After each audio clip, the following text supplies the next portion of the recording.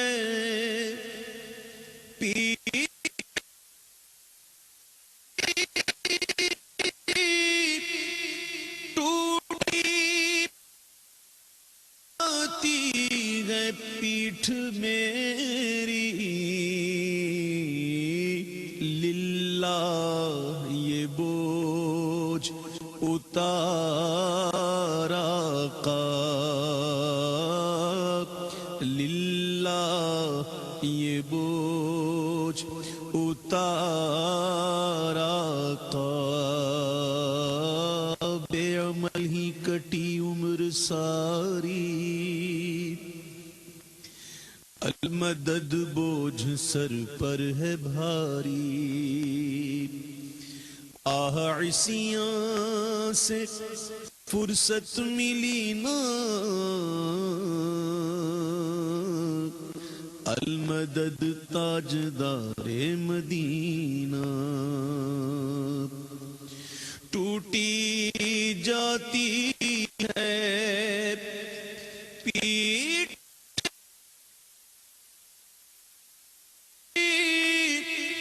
ٹوٹی جاتی ہے پیٹھ میری، للہ یہ بو